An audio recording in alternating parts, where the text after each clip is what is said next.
po mga kuratsa, time check, 6:20 AM. Pasok na po ako pero napakadilim pa sa labas, kaya bumubuelo pa ako. Ayun si Don Paratot, nanonood ng kanyang Bitcoin Chukchak Chinese. Tingnan po ninyo, ang dilim. Ang dilim po po. Samahan niyo ako mga kuratsa. Nintay ko magliwanag kahit konti. 7 ang pasok ko. So, tara na! Let's go! Punta na ako sa kotse. Dala ang aking sandata. Okay? Papasok na po ako. Bye-bye. Ayun si Don P. Giniginaw. Mamaya po ulit. Alis na po tayo. Kita nyo, dilim na po. Sama ko kayo, ha? Ay. Diyan para may view kayo ng konti. Hindi yung puro pagmumukha ko na lang na parang insimadang malolos. Okay. Let's go, mga kurachuchay. Ano ba to? Alrighty. Seatbelt. Oh, lamig. Diyos ko po. Kalamig po.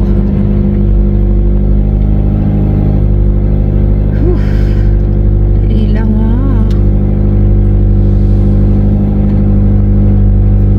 Alrighty. Kita niyo ba ang view? Walang view, diba? Tara na. Let's go! Fasten your seatbelts! Ay.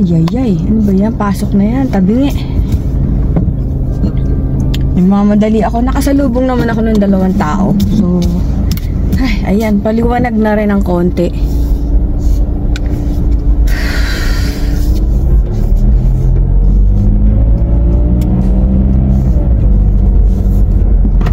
Kamusta po kayo mga kuratsa? As usual, salamat po sa mga bago kong subscribers, sa mga datihan, kamag-anak, pamilya, and everybody.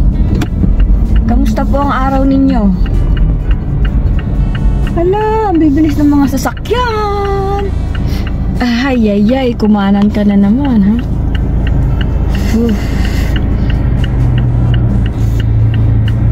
Nahabol po nila yung green light.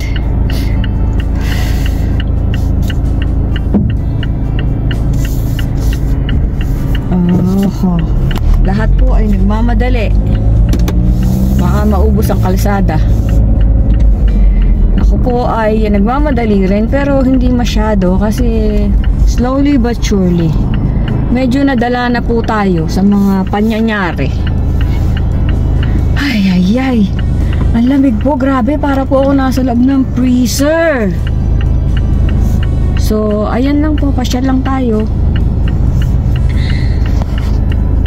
Ano ba nakikita ninyo? Nakikita ninyo? Let's go. Oh, there you go. Kapit lang mga kuratsa. Baka dumaustos na naman ang ating cellphone. Yan.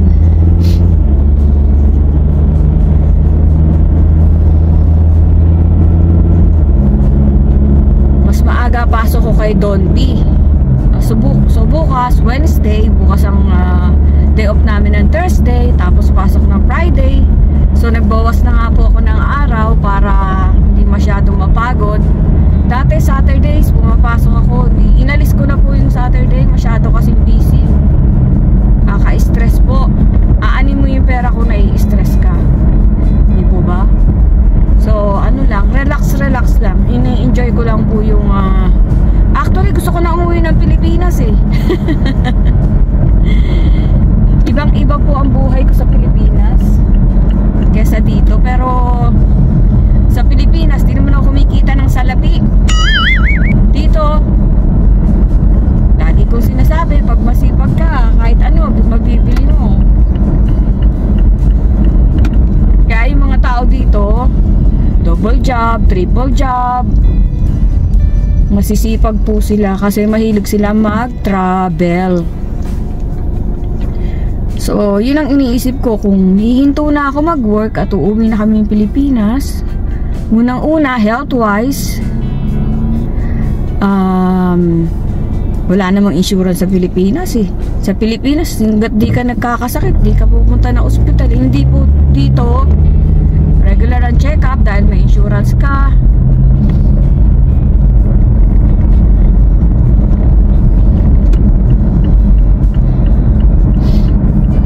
Tapos po, makakapag-travel ka pagka may time ka mag-travel, pag pinayagan ka sa trabaho, pero hindi po palagi. Kasi may mga oras na busy ang work, so hindi ka basta-basta pwede mag-leave. Sa Pilipinas naman, marami kang time, pero ano ipanta-travel mo? Alangan namang savings mo, ipang-travel mo, wala kang work, di po ba? So, ganun siguro talaga ang buhay. Hindi mo kaya makuha lahat na sabay-sabay. Mamimili ka kung alin na mas maganda para sa'yo. Okay, go na kami. Minsan po yung iba kahit go sila, go pa rin eh.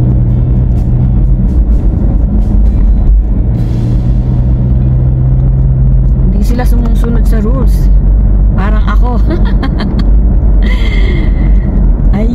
Ay, mabait na nga po ako ngayon.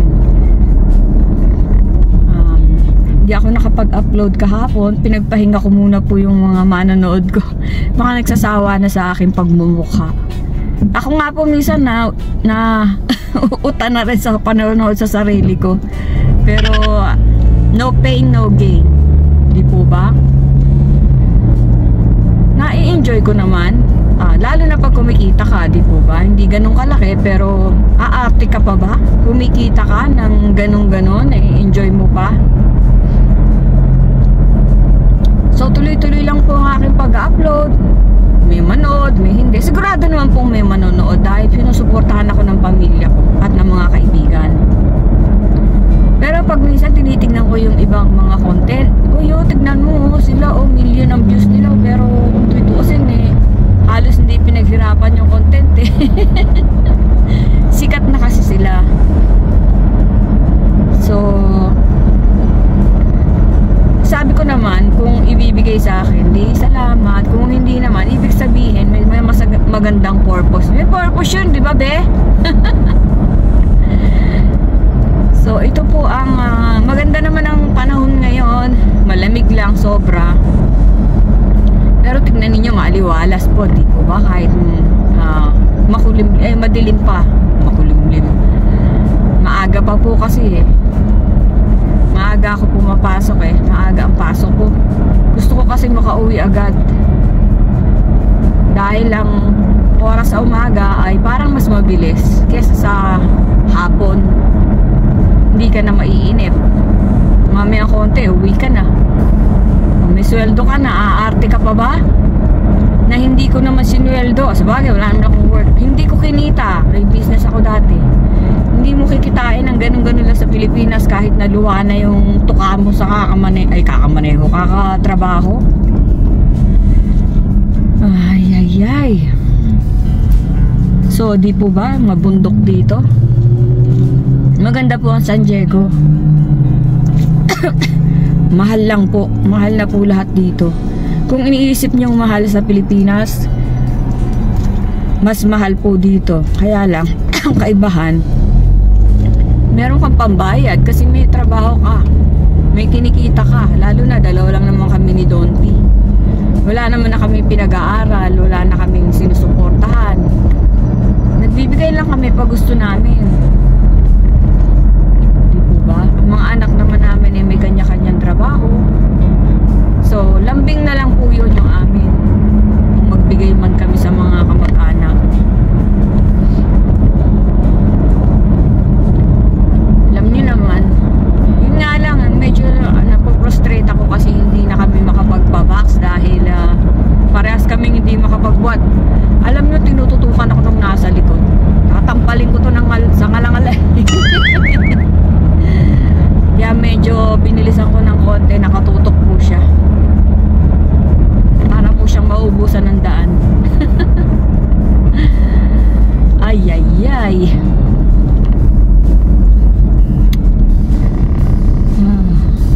Sabagay, dati nanunutok din ako pag mabagal eh.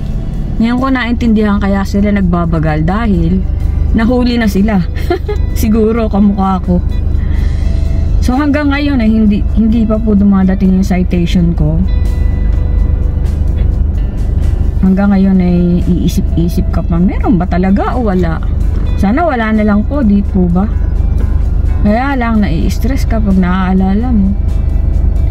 Babayaran lang naman po yung kaso mag-aaral ka ulit sa excuse me, online para mabura yung record mo na meron kang ticket.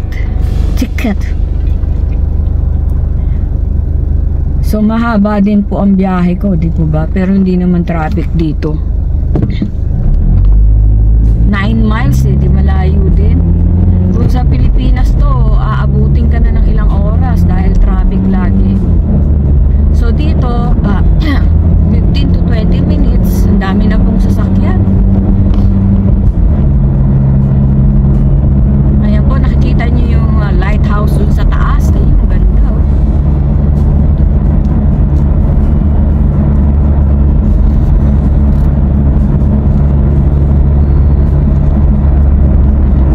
At katulad ng sinabi ko, 27 stoplight po ang dinadaanan ko dito. Kasi ayoko po sa freeway, natatakot ako magmaneho doon, ang bibilis ng mga sasakyan. Tapos po pag nagbagal ka, bawal din. Eh madalas po may mga kalat doon na pag di mo na iwasan, paktay doon. Ang bibilis ng takbo sabay. One time nga nag-drive ako doon, may nakita akong ladder ba tawag? Step tool. Diyos ko, munti ko nang di maiwasan. Delikado po yung ganun. Yung isang kasamahan ko ay nasunog yung sasakyan niya dahil nakasagasa siya ng kutsyon. So uminit po yung pangilalim niya hanggang nasunog yung sasakyan niya. Nako, ano pa naman, sports car, BMW na sports car, sunog na sunog ang puso ni Nasty Mac. Di po ba, kahit maingat ka, pero iba pa rin yung maingat ka. Iwas, ingat, be a defensive driver. Wow.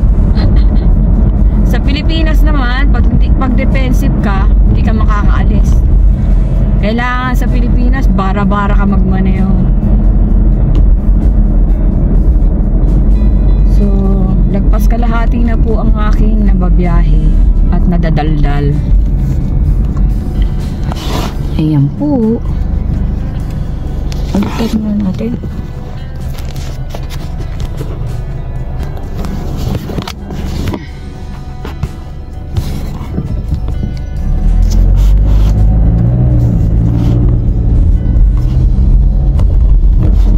Magalaw-galaw na naman eh.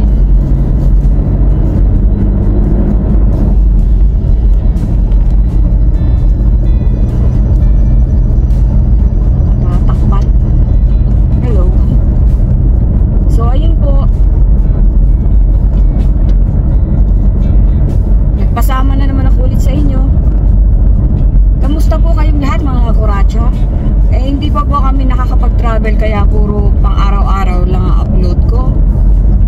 Puro pasok, luto, trabaho, palengke. So, pero itong year na ito, magta-travel po kami magkakapatid. So, I'm so excited. Biruin nyo. Lahat kami magkakapatid, magkakasama kami. Mukha na po ako siopaw, kakamukbang. Ang laki na ng mukha ako, pero nagpapataba naman ako, wag lang masyado. Tsaka po yung camera ko, hindi ko alam ano yung settings. Hindi ako marunong. Basta shot lang na yung shot, kaya minsan close up na, madalas close up na close up. Hindi ko naman po ginagamit yung GoPro kasi tinatamad ako magsalin-salin. Pero maganda po sana yung GoPro kasi yung range niya kuha lahat, buong paligid.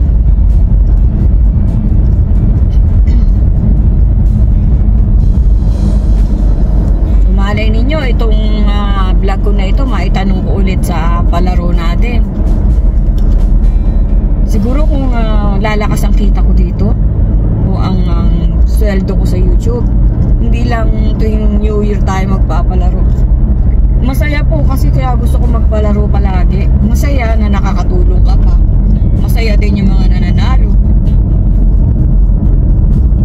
Tingnan po natin.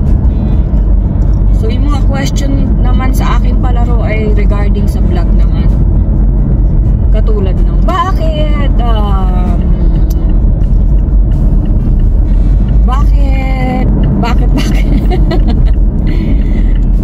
basta po yung mga pangyayari sa aking mga vlog. Ay, sorry. Hindi na nga pag kumakanan-kanan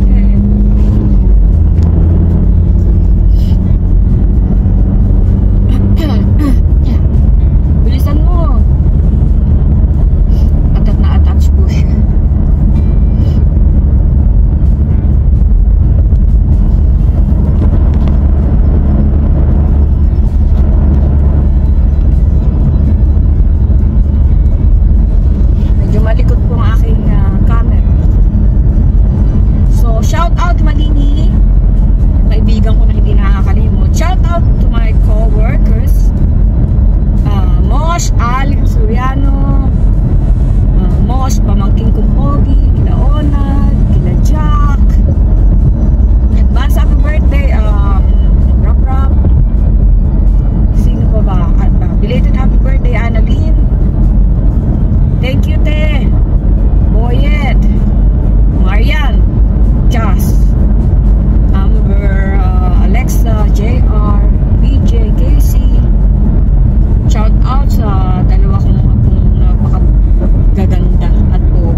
pipilit sa akin dati mag-vlog.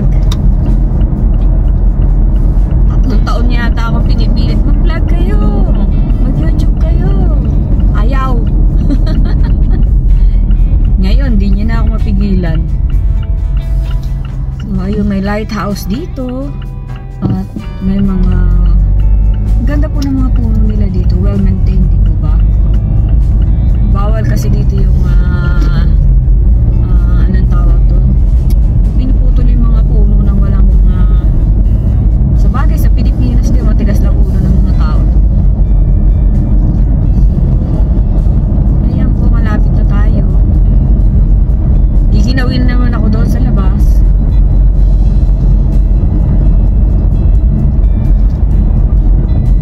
Alam niyo po yung work ko, pinili ko yon dahil mainipin po ako. Sabi ng ate ko bago ako pumunta rito, mag-practice ka na ng typing, chuk-chak, chenes, Microsoft, ever. Ayoko sa opisina. Mabuboard ako. Kung nag-opisina po ako, kahit mas mataas ang sweldo at maraming benefits, eh baka nag-quit na ako. Mainipin po kasi ako eh. Tsaka ayoko na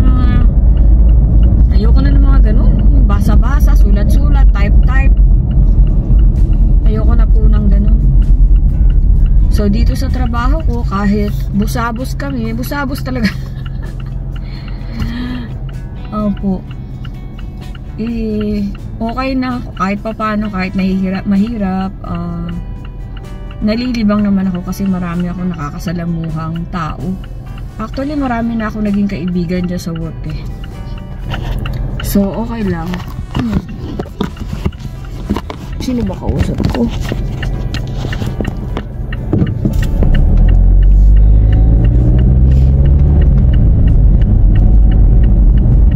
Mga naging kaibigan ko po, mga guests namin, customers, mga co-workers, at mga naging ka-close ko po ay karamihan ay mga foreigner, mga taga-Japan. Pero dito na butas siya na wasak yung daan. Shit na shit po ako. Masira yung ano.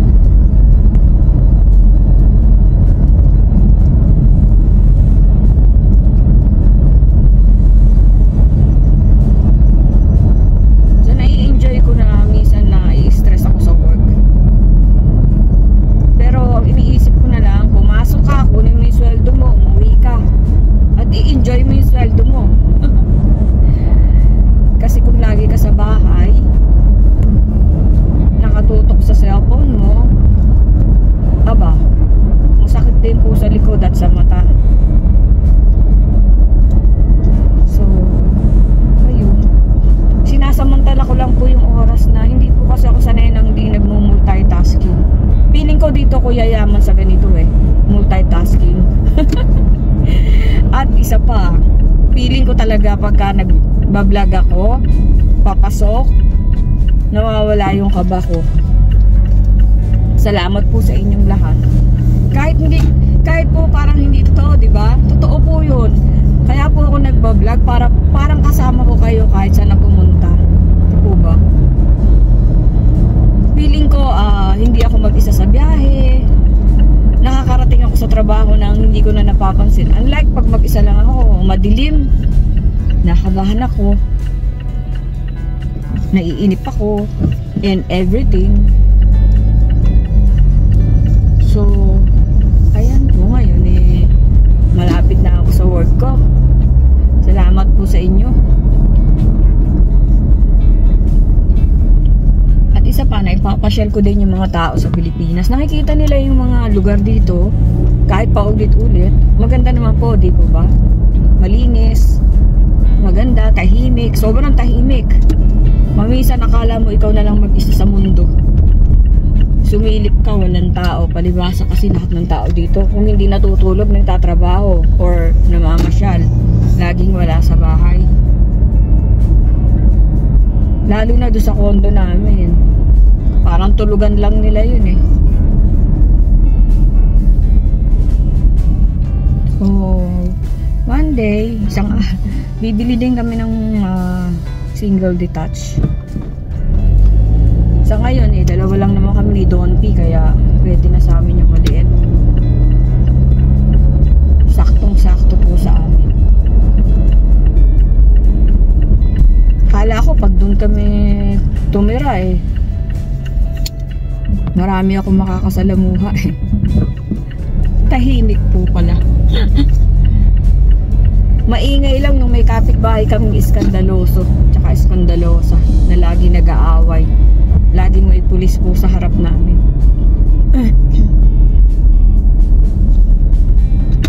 Laging may drama. Nung wala na po sila ay ayun na, tumahimik na. Ayun yung parking ko, naka-design sa akin. Thank you. Kaso taihin ng ibon to. Alrighty. Medyo nililis natin konti. Thank you po, Lord.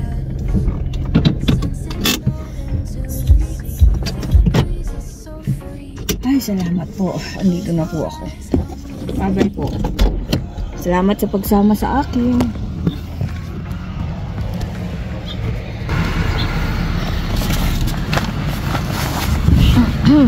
Ay.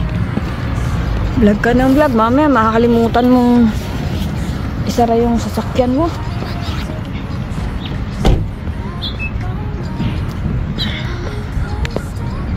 Tingnan natin baka okay naman. So ito po yung aking kapaligiran dito sa aking work. Alrighty, it's time for me to say goodbye and thank you everyone. I love you all. Ingat po tayong lahat. God bless us all. Bundok, bundok po mga kuracha.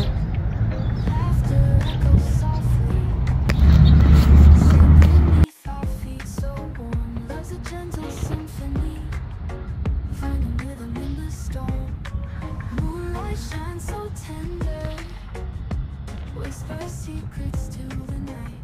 Hearts are true and tender.